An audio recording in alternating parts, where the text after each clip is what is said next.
guys, data karon sa Tantalan sa Pitugo, no? Lungsod sa President Carlos V. Garcia Bohol, lungsod sa Pitugo.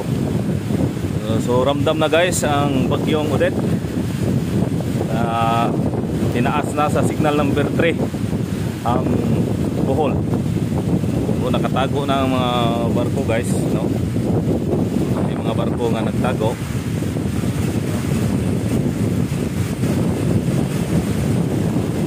Na ang hangin guys, malakas na yung hangin sa mga oras na to. Ang time natin ngayon is 8:30 AM December 16, 2021, no?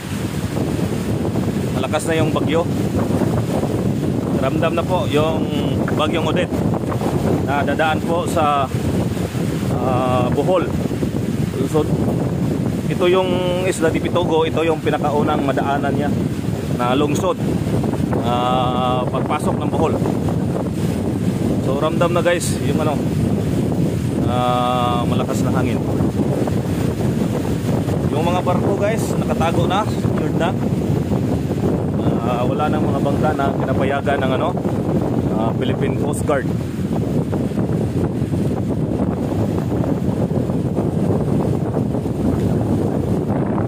Malakas na yung alon sa dagat.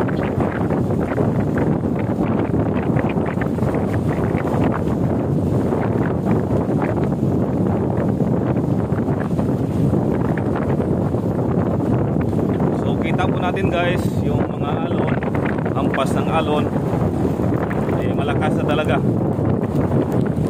So guys, so yung mga bangka nakasecure na yung mga barko. Yan, mga barko na yan secured na lahat, nakatago na. Tapos yun, may isa pa.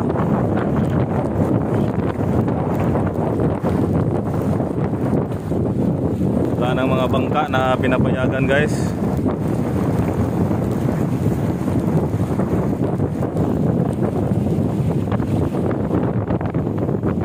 So ito yung situation ngayon. Masama na po yung panahon.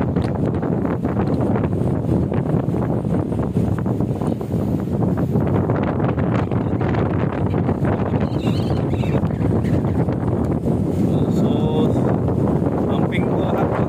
Ingat po yung mga lugar na matatamaan po ng bagyong Odette. So maraming salamat po sa inyong suporta guys, no?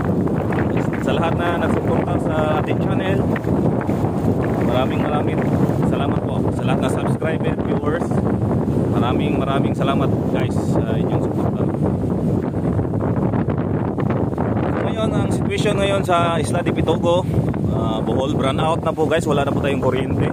So siguro hindi na tayo makapag-upload ng mga video kasi wala na pong kuryente guys, no? Bakit wifi na lang po yung ginagamit ko ngayon sa pag-upload kasi wala na kuryente ngayon sa mga oras na to, 8:30 dito sa Bohol, sa Isla de Pitugo. So sa muli nating pagkikita guys, paalam po sa ating lahat at mag-ingat po ang lahat. Maraming salamat po. Advance Merry Christmas. Ingat mga Islahan.